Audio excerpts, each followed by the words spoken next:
We're closed, pal. You killed my wife! Who else was there? I don't know anything else. I believe you, Joe. So you're not gonna kill me. No. Jack is. Hi everyone, Vegas Film Critic here, Jeffrey K. Howard, here to review Death Wish, starring Bruce Willis, Elisabeth Shue, and the guy Hank, the guy from Breaking Bad. Going blank on his name. Sorry about that. You know, this is Eli Roth's first mainstream movie, you know, from MGM, Bruce Willis, big stars. You know, usually he's doing his torture porn and his horror films, which I absolutely adore. I'm a big fan of Eli Roth.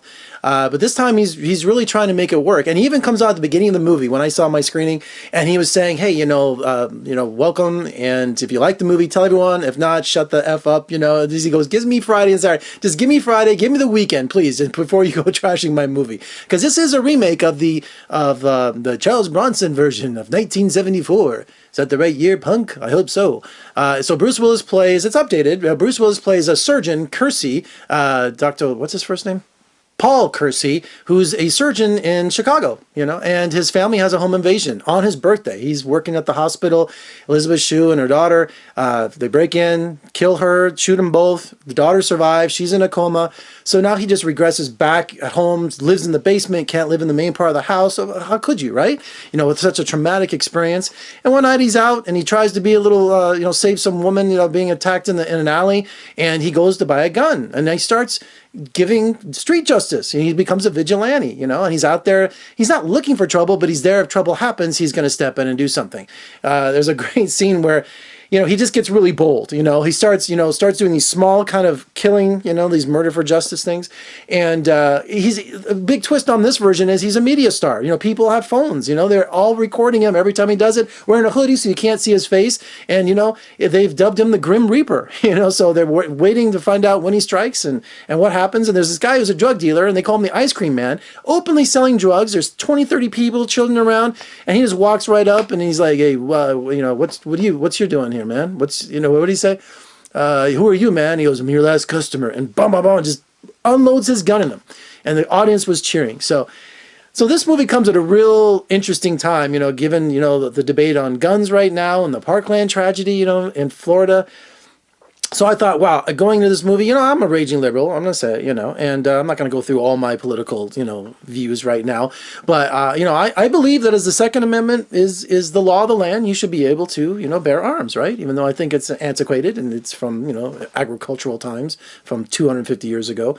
But it's the law of the land, I even own a gun. I did own a gun, and a lot of my family owns guns. Everyone I know owns guns. Everybody owns guns, all right? So watching this movie, I went in with kind of a chip on my shoulder thinking, this is just bad timing. It's in bad taste. But I have to tell you, I got wrapped up in the bloodlust. I really did. So when he's shooting people, I'm cheering. When I'm saying, yeah, who's going to care about a drug dealer, right? Who's going to care about any of these low lives, murderers, rapists, robbing liquor stores, and, he's right there. But then, Eli Roth is really... he makes sure that he wants to balance out the opinions in the movie. So you have the right wing carrying the banner for the pro-gun lobbyists and people saying, hey, this is great. Look at this. This is why we need to protect ourselves and need the Second Amendment. But then he uses DJs in the movie. So you have Mancow and other Chicago DJs who are going back and forth in between his shootings to kind of like remind people what's going on here. Mancow saying, man, we need the Grim Reaper. We need a person like this. And then you have other DJs going, then why do we have laws? Okay, if he's not going to follow the law, why should we follow anything?